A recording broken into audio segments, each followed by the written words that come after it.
Meski suram dan rapuh,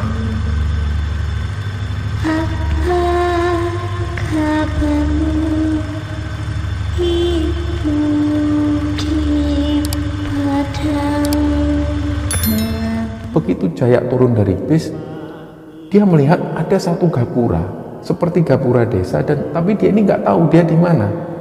Nah, sedangkan satu orang ini terus gandeng tangannya Jaya dan terus bilang, "Monggo Ndoro, masuk Ndoro. Ini Ndoro sudah ditunggu." Ibunya Jaya juga berkata apa adanya, "Loh, rumah Mbak Joyo itu nggak ada siapa-siapa yang nempati." Tapi keterangan dari orang-orang kampung, mereka itu selalu melihat rumah Mbak Joyo itu selalu ramai. Banyak sekali orang-orang yang duduk-duduk di ruang tamu, bahkan melakukan aktivitas.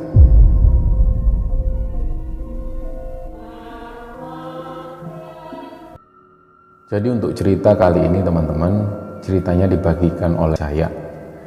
Dia asalnya dari Sidoarjo, Jawa Timur, dan dia membagikan cerita ini harapannya supaya teman-teman yang masih punya kakek mungkin di rumah bisa membangkitkan kembali nostalgia bersama kakek maupun neneknya, karena cerita ini erat hubungannya dengan kakeknya Jaya. Jadi pada saat Jaya ini tinggal di Sidoarjo, dia tinggal di sebuah desa yang ada di Sidoarjo, dia masih ingat betul di pekarangan rumahnya itu ada 3 bangunan rumah. Dan pekarangannya itu cukup luas, banyak sekali tanaman-tanaman maupun pohon-pohon besar yang terdapat di sana. Yang belakangan Jaya tahu bahwa pohon-pohon ini dulunya ditanam oleh kakeknya sendiri. Nah, jadi dia merasakan nyaman tinggal di sana.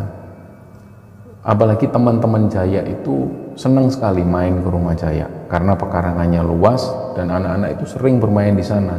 Mungkin ada sebagian teman-teman yang tahu, kalau di tempat kami di Jawa Timur itu biasanya mereka memainkan mainan pati lele, mainan kelereng atau yang disebut nekeran. Nah, teman-temannya Jaya itu sering main ke sana. Sedangkan kakek dan nenek Jaya ini sangat suka sekali dengan anak-anak kecil. Jadi ketika ada teman-temannya Jaya yang main ke rumahnya, main di pekarangan rumahnya, selalu kakek atau neneknya Jaya ini membelikan sesuatu, entah itu pisang goreng, entah itu mainan, entah itu es yang ada pedagang lewat dipanggil, selalu seperti itu. Sampai suatu saat ketika Jaya ini duduk di bangku kelas 4 SD, neneknya meninggal. Nah, semenjak saat itulah kakeknya Jaya ini jarang ada di rumah. Beliau lebih sering bepergian seorang diri. Dan setiap kali kakeknya ini pergi, selalu lama, 2 minggu baru pulang, kadang juga sampai hampir 1 bulan baru pulang lagi ke rumah. Suatu kali pernah ibunya Jaya ini tanya langsung ke kakeknya Jaya itu, beliau tanya ketika baru pulang ke rumah, ditanya, "Bapak iki saka ngendi? Bapak ini dari mana? Kok kalau pergi kok selalu lama? Ini sudah hampir 1 bulan loh, Bapak ini habis dari mana?" Nah, si kakeknya menjelaskan, "Ya Bapak ini sekarang ini kan sendiri, nggak ada ibumu," maksudnya nggak ada neneknya itu tadi. Beliau menjelaskan bahwa pada saat si kakeknya ini keluar rumah, sebenarnya beliau ini nggak ada tujuan. Tiba-tiba beliau keluar, bawa barang secukupnya dan bawa uang secukupnya. Beliau pergi ke terminal, naik bis dan nggak tahu kemana. Jadi ketika bis ini berhenti dan waktu itu kakeknya merasa kayaknya turun di sini aja deh, beliau pun turun. Jadi kemanapun hatinya ini srek, dia akan turun di situ. Ternyata kakeknya ini cerita seperti itu dan beliau juga bilang, beliau ini sudah dari mana-mana, sudah ke Alas Roban, sudah pernah ke Alas Purwo, dan ketika sampai di hutan-hutan ini, beliau selalu menenangkan diri dan merasa beliau damai di sana. Nah, cerita di masa kecil Jaya itu, Jaya ini sangat dekat sekali dengan kakeknya. Tapi semenjak neneknya itu meninggal, hubungan Jaya dan kakeknya ini sudah agak renggang karena kakeknya lebih sering keluar. Sampai suatu saat Jaya sendiri yang ngomong ke kakeknya itu, "Mbah, mbok Mbah ini jangan pergi-pergi, Jaya ini nggak ada temennya. Sejak saat itulah ketika Jaya ini ngomong langsung ke kakeknya, si kakeknya ini langsung diem. Ya wis, mbah kak lungo-lungo maneh wis, mbah ning omahe. Nah setelah Jaya meminta langsung ke kakeknya inilah, kakeknya sudah nggak lagi pergi-pergi. Nah dari situ Jaya lebih sering main dengan kakeknya itu. Nah Jaya ini masih ingat, namanya juga anak-anak, dia masih SD waktu itu, ketika Jaya dan teman-temannya main di pekarangan rumah itu, lagi asik-asik main kelereng, tiba-tiba Jaya ini berlari karena ingin buang air kecil. Nah, waktu itu karena toilet ada di belakang rumah, dia nggak mau langsung menuju ke belakang rumah karena dia kepingin untuk segera main lagi, melanjutkan permainan. Jadi Jaya langsung menuju ke bawah pohon gayam. Jadi di pekarangan rumahnya itu banyak sekali pohon-pohon besar, dan ada satu pohon gayam dengan ukuran yang sangat besar. Jaya ini ketika ingin buang air kecil, dia langsung menuju ke sana, melorot celana pendeknya dan mau kencing di situ. Nah, waktu itu langsung kakeknya ini keluar rumah sambil teriak-teriak, weh, ojo nguyu nang kono. Maksudnya jangan kencing di situ. Ono apa mbah? Kamu itu jangan kencing di sini. Ini ada rumah saudaramu.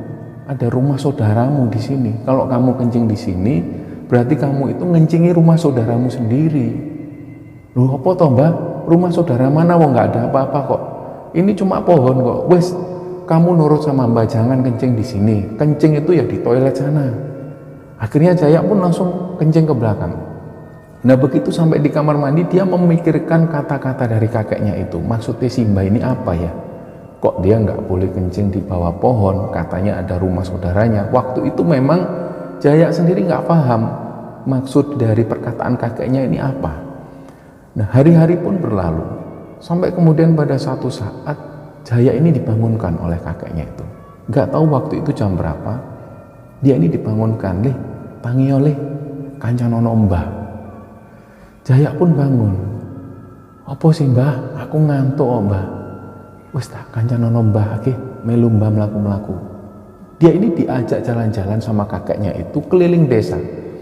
Dia jalan-jalan. Waktu itu dia nggak tahu ini kakekku ini mau ngajak kemana. Kok jalan-jalan di tempat yang sama sekali belum pernah didatengin oleh Jaya.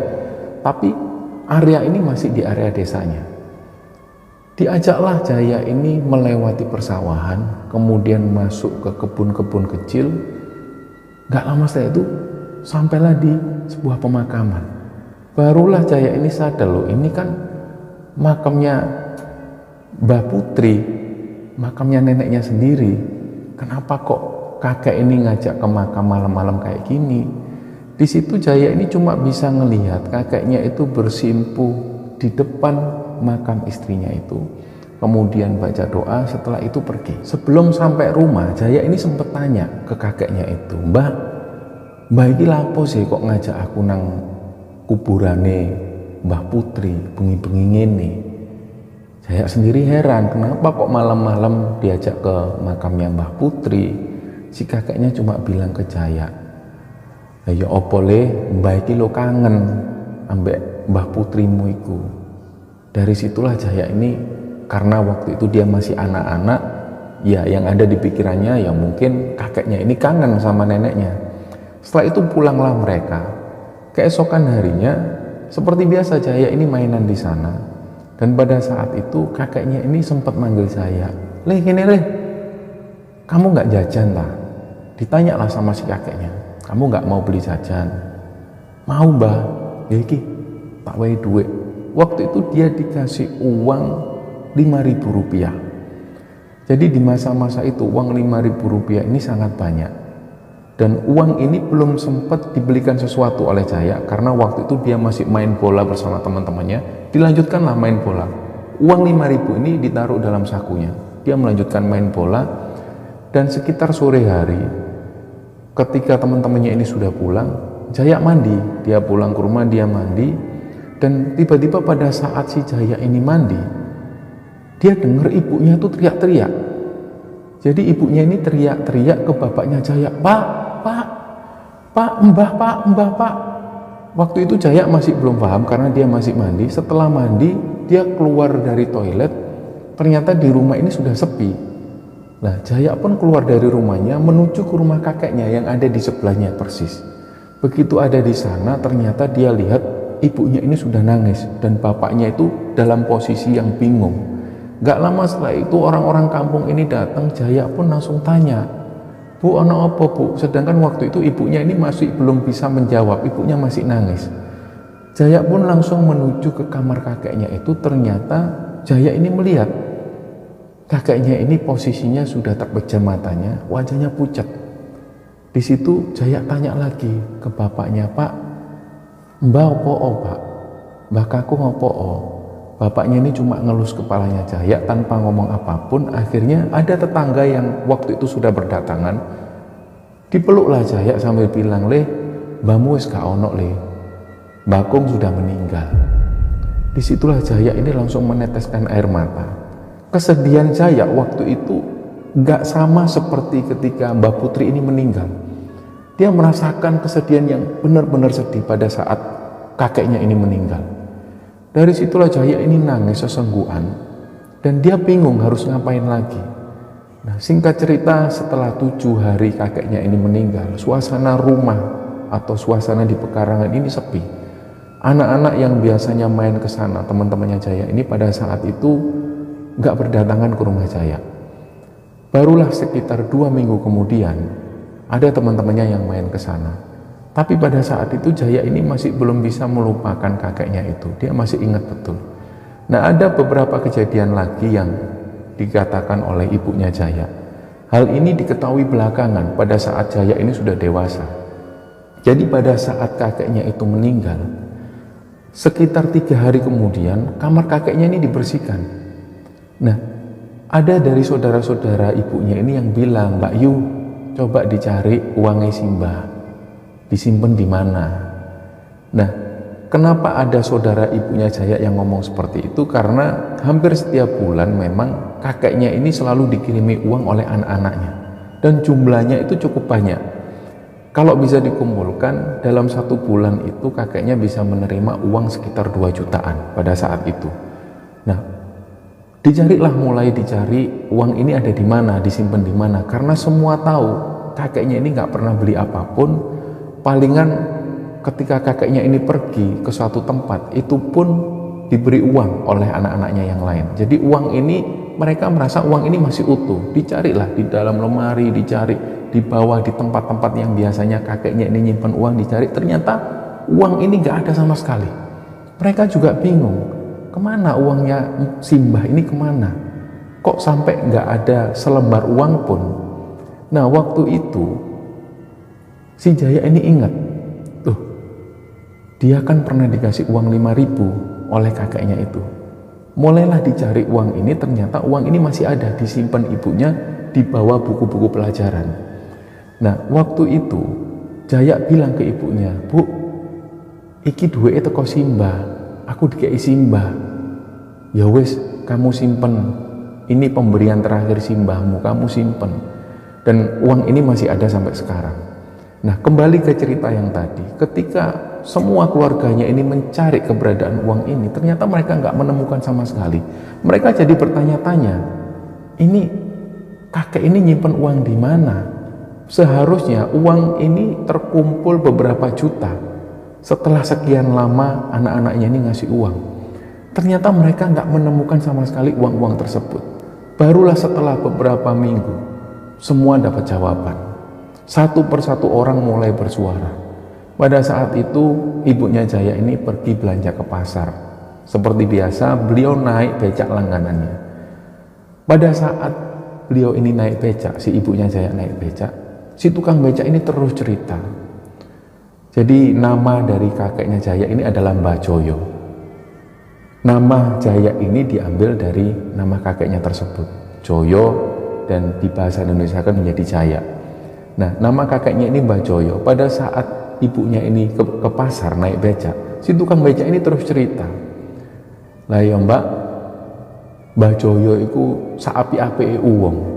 Mbah Joyo itu sebaik-baiknya orang. Saya itu sering dikasih uang. Dan semua orang yang ada di pasar ini, hampir semua itu pernah dikasih. Bahkan pedagang sayur yang ada di sana, yang dia sendiri ini sudah punya uang sebenarnya, tapi Mbah Joyo ini masih sering ngasih uang.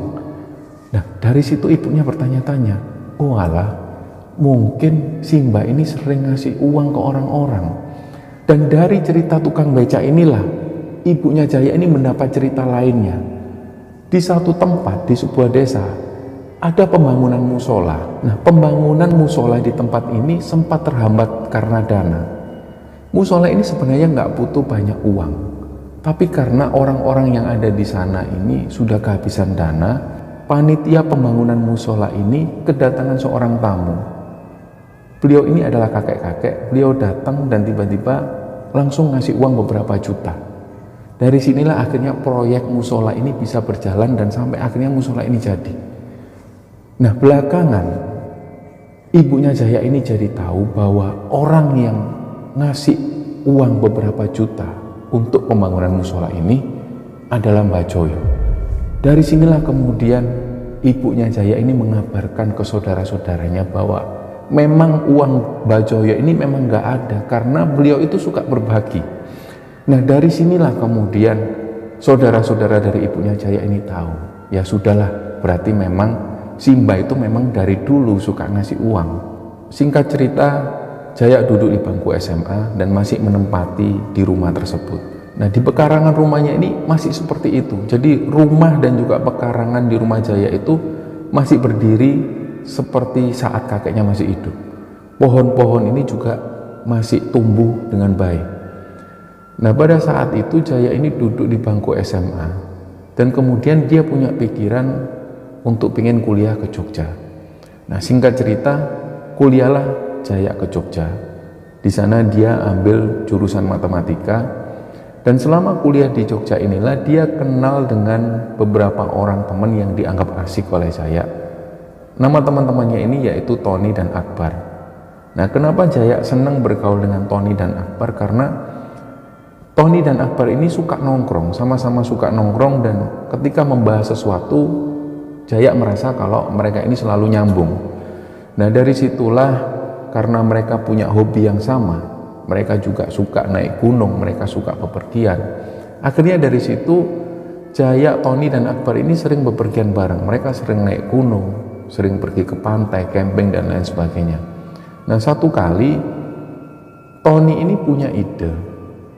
Dia punya ide pingin liburan ke Karimun Jawa.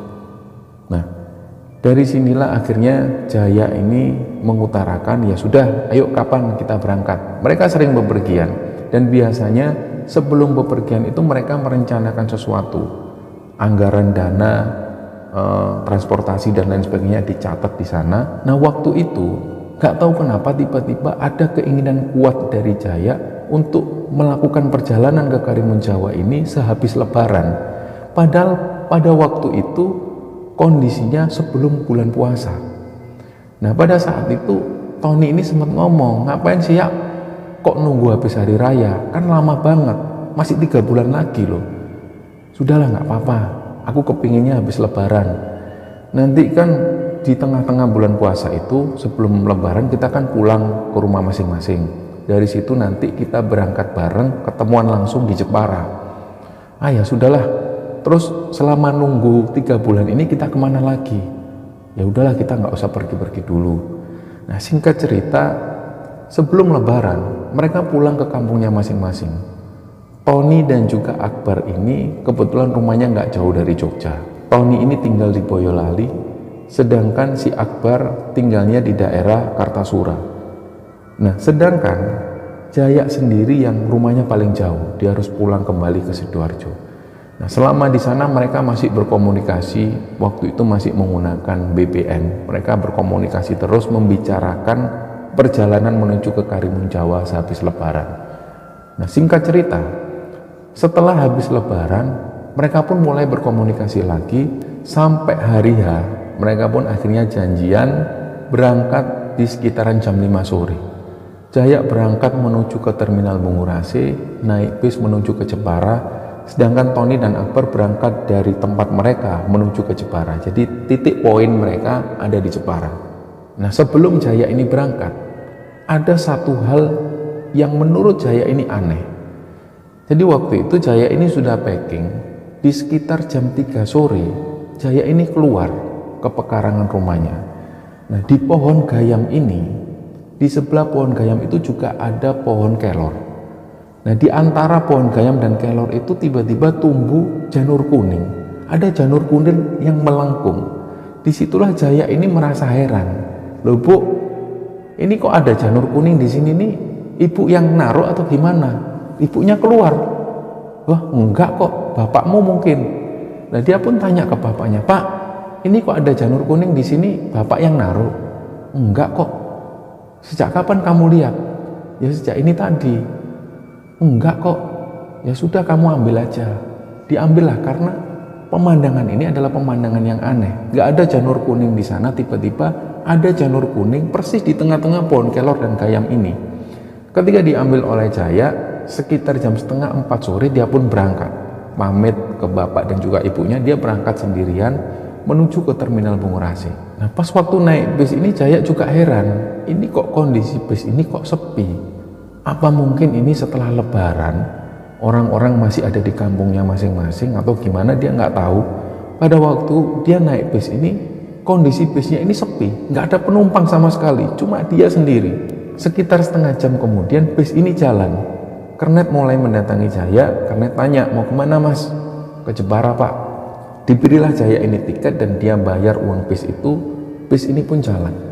Selama perjalanan bis ini jalannya pelan banget, sekitar 40 km per jam. Dari situ Jaya sudah mulai merasa bosan. Ini nyampe Jepara jam berapa, kok jalannya seperti ini? Dia mulai panik. Sampai pada waktu itu Jaya ini sempat pindah-pindah tempat karena saking bosannya. Nah, di masa-masa itu masih diperbolehkan merokok di dalam bis. Jadi satu bungkus rokok Jaya ini hampir habis karena bis ini jalan terlalu lambat. Singkat cerita, sampailah di terminal Tuban. Begitu sampai di sana, Jaya bilang ke sopirnya, Pak, tak tuku rokok sih ya Pak, aku mau beli rokok dulu. Oh ya Mas, cepetan Mas. Ketika dia masuk, ternyata masih sepi, nggak ada penumpang sama sekali. Setelah itu sekitar 10 menit kemudian, Jaya pun mulai tertidur. Dia tertidur pulas dan dalam mimpinya itu, dia ketemu sosok kakeknya. Nah, padahal semenjak kakeknya itu meninggal, Jaya sama sekali belum pernah mimpi ketemu kakeknya. Pada saat itu, tiba-tiba dia mimpi ketemu kakeknya. Kakeknya ini datang, kayak datang dari perjalanan jauh. Nah, Jaya waktu itu posisinya masih kecil, masih usia SD. Jadi dia berlarian meluk kakeknya itu, Mbah iki tekon diae, ngluyur ae Mbah iki. Wis Mbah iki melaku-melaku le, gini, Mbah nggawa oleh-oleh. Jadi kakeknya ini membawa banyak sekali oleh-oleh. Ternyata dalam tas kakeknya ini mengeluarkan banyak sekali mainan. Di mana mainan-mainan ini yang disukai oleh Jaya pada masa-masa kecil. Dikeluarkan ada kelereng yang sangat banyak sekali, ada permainan pati lilih, bahkan waktu itu kakeknya juga membawa benang layangan. Jadi Jaya itu suka sekali bermain layang-layang. Dan si kakeknya ini bawa benang layangan. Di situ Jaya seneng banget. Nggak tahu mimpi ini terjadi berapa lama. Tiba-tiba Jaya ini dibangunkan oleh seseorang. Doro, bangun Doro. Jaya ini berat. Dia buka mata, ternyata dia ngelihat ada sosok bapak-bapak. Beliau ini pakai ikat kepala dan ternyata di dalam bis itu sudah banyak sekali orang. Loh, ternyata sudah banyak orang. Nah, dia sendiri nggak tahu dia tertidur berapa lama. Dia lihat lagi sosok bapak-bapak ini. Ini kita sampai mana Pak? Ini kita sudah sampai Doro. Monggo, mandap riyen. Doro turun dulu. Si Jaya ini bingung loh. Nama saya Jaya Pak. Kok Jaya ini bingung, kok saya ini dipanggil Doro? Dia juga bingung. Ternyata semua orang yang ada di sana, yang laki-laki ini semua pakai ikat kepala dan masing-masing itu bawa hantaran. Kayak mereka ini rombongan yang mau ngantar pengantin. Jadi bawa hantaran-hantaran semua. Dan umumnya mereka yang ada di dalam bis ini melihat ke arah Jaya dengan senyuman. Kayak seolah-olah semua ini sungkan sama si Jaya. Dan si bapak-bapak ini terus manggil Jaya dengan panggilan Doro. Bis ini berhenti posisinya, nggak tahu di mana. Ada di sebuah hutan yang Jaya ini sendiri nggak tahu. Ketika Jaya tanya ke bapak-bapak ini, kita ada di mana Pak? Si bapak ini nggak jawab, cuma bilang kita sudah sampai Ndoro, ayo turun dulu. Nah orang-orang ini sudah berdiri turun dari bis. Jaya itu cari, ini sopir bisnya mana, kernetnya mana, kenapa kok turun di sini? Tujuanku ini mau ke Jepara, ini sampai mana? Dia lihat jam, waktu itu sudah jam 1:30 pagi. Nah Jaya ini bingung, kok orang-orang ini nyuruh turun di sini. Begitu Jaya turun dari bis, dia melihat ada satu gapura, seperti gapura desa, dan tapi dia ini nggak tahu dia di mana. Nah, sedangkan satu orang ini terus gandeng tangannya Jaya dan terus bilang, monggo Ndoro, masuk Ndoro, ini Ndoro sudah ditunggu. Nah semua orang ini atau rombongan ini semua memasuki gapura tersebut. Nah begitu masuk ke gapura ini, Jaya itu sampai di sebuah desa. Desanya ini ramai sekali. Terlihat sekali kalau ini ada hajatan pernikahan. Dan satu orang pengantin laki-laki ini berjalan di depan sendiri. Setiap orang-orang ini selalu tersenyum ke Jaya dan terlihat kalau menyapa Jaya. Dari situlah Jaya ini juga bingung, ini ada di mana. Dia pun dipersilakan duduk, Jaya pun duduk, dia masih bingung. Bapak ini siapa? Loh, saya ini disuruh Mbah Joyo. Jenengan ini sengaja disuruh Mbah Joyo ke sini. Saya disuruh pokoknya jenengan duduk di sini, nanti jenengan saya antar pulang lagi. Loh Pak, saya ini mau ke Jepara, janjian sama teman-teman saya mau liburan. Sudah, Ndoro di sini dulu. Nanti perkara ke Jepara, jangan khawatir, tidak akan telat. Nah Jaya pun bingung, nggak telat gimana, ini sudah 1:30 dini hari. Lah sedangkan dia sendiri janjian sama teman-temannya pada malam itu. Seharusnya Jaya ini sudah sampai di Jepara sekitar jam 11 atau jam 12 malam. Sedangkan waktu itu sudah jam 1:30 dini hari. Diceklah HP-nya, ternyata HP ini nggak ada sinyal. Dia juga bingung, ini HP juga nggak ada sinyal. Dia mau tanya ke siapa lagi, dimasukkan lagi lah HP-nya.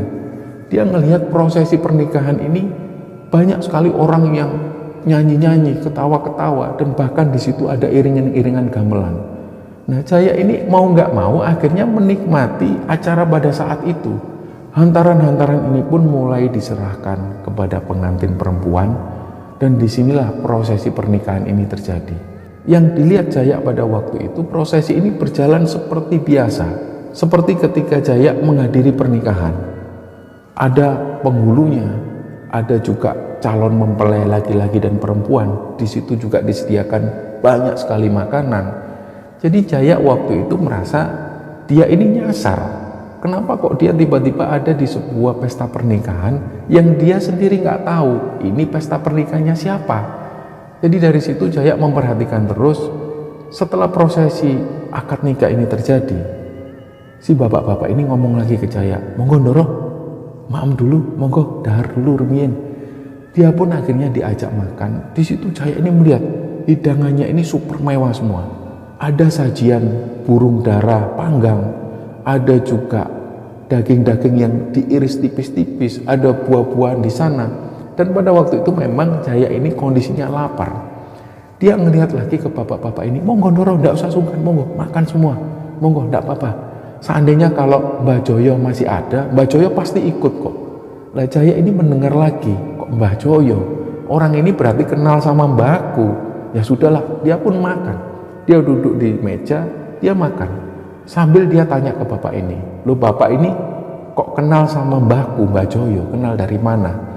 Yo kenal, semua yang ikut di sini ini kenal Mbah Joyo. Mbah Joyo itu baik sama kita. Dulu sering nolong kita. Sudah, monggo dinikmati dulu, saya masih ada urusan yang lain.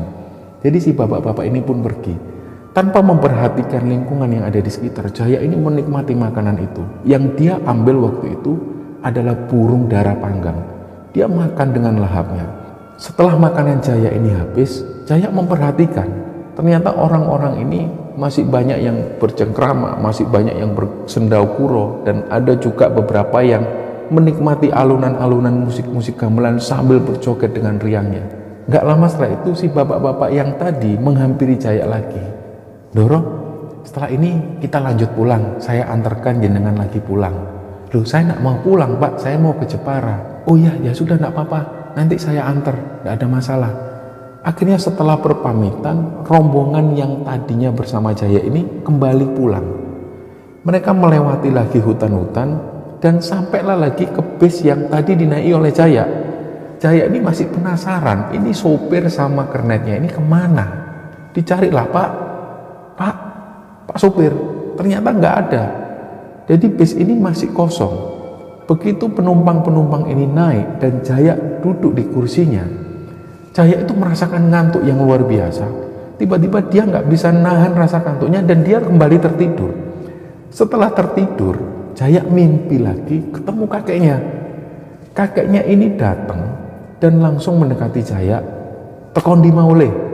Nah, Jaya bilang, "Mbah, tadi itu kok aku diajak ke pesta pernikahan. Katanya orang-orang ini kenal sama Simba." "Ya iku dulurmu le. Iku mau dulurmu. Kowe iki kenal sakjane. Wong iki iku omahe nang omahe awak dhewe."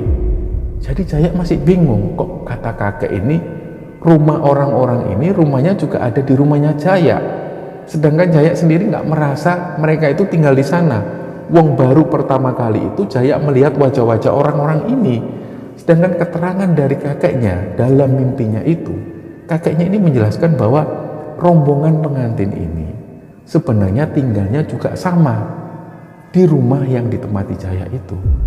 Nah, setelah kakeknya ngomong seperti itu, Jaya kebangun itu dengan posisi kaget. Dia kebangun buka mata, ternyata dia melihat supir ini ada di tempatnya dan kernet ini ngobrol dengan supirnya. "Pak, kita sampai mana, Pak?" "Sebentar lagi, Mas, sebentar lagi sudah alun-alun Jepara." Loh, dilihatlah jam. Ternyata Jaya ini ngelihat jam waktu itu masih jam setengah 11 malam. Disitulah dia bingung. Itu tadi mimpi atau memang nyata? Dia langsung jalan mendekati supir. Dia tanya, "Pak supir, tadi itu ada rombongan pengantin atau orang-orang yang bawa-bawa hantaran?" "Nggak ada, Mas. Tadi cuma ada ibu-ibu dari pasar sama bapak-bapak yang bawa barang-barang kulaan. Setelah itu turun nggak jauh dari sini. Nggak ada orang yang sampai maksud itu." Dia langsung bingung. Jaya ini sempat duduk, sempat mikir, lah terus itu tadi siapa? Ini tadi dia mengalami situasi semacam apa? Atau memang dia mimpi? Dia pikir lagi, kayak bener-bener gak masuk akal situasi ini. Nah, gak lama setelah itu dia sampai di alun-alun Jepara. Jaya pun turun. Dia ceritakan ke teman-temannya, baru saja dia mengalami kejadian semacam itu. Singkat ceritanya, keesokan harinya ketika Jaya ini sudah ada di Jepara, pagi itu dia langsung telepon ibunya. Nah, Jaya cerita ke ibunya tentang kejadian yang dialami malam itu. Dia cerita semua. Dari sinilah Jaya baru dapat jawaban dari ibunya. "Le, mungkin yang kamu alami itu benar adanya." Jadi ceritalah ibunya. Ternyata dulu ketika neneknya Jaya ini meninggal, kakeknya itu sering bepergian. Dan selama kakeknya ini bepergian, kakeknya itu sering mengunjungi tempat-tempat atau hutan-hutan. Salah satunya yang pernah dikunjungi oleh kakeknya Jaya ini adalah Alas Purwo dan juga Alas Roban. Satu kali, kakeknya Jaya ini pergi ke Alas Roban. Beliau berdiam diri di sana di satu tempat. Setelah 1 minggu berada di Alas Roban, kakeknya ini pulang. Perjalanan dari Alas Roban inilah yang diceritakan ke ibunya Jaya. Waktu itu ibunya Jaya ini nggak percaya, sampai kemudian bapaknya Jaya yang juga mendengar cerita dari kakeknya Jaya ini kemudian percaya bahwa ketika ada di Alas Roban itu ada beberapa rombongan jin yang ikut pulang bersama kakeknya Jaya. Nah, dari situlah keluarga jin dari Alas Roban ini minta tolong ke Mbah Joyo supaya mereka bisa tinggal di sana dan bisa membangun keluarga di tempat itu.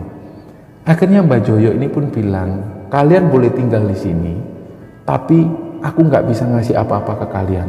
Aku nggak mau ngasih kalian apapun, entah itu sesajen atau apapun, aku nggak mau." Ternyata mereka pun setuju. Akhirnya mereka ini tinggal di pohon gayam dan beberapa di antaranya ada yang tinggal di rumahnya Mbah Joyo. Dari situ Jaya ini mulai menghubung-hubungkan, pantesan banyak sekali orang-orang kampung ini yang selalu cerita kalau kondisi di rumah Mbah Joyo itu selalu ramai. Ketika dikonfirmasi ke ibunya Jaya, Ibunya Jaya juga berkata apa adanya. Loh, rumah Mbak Joyo itu nggak ada siapa-siapa yang nempati.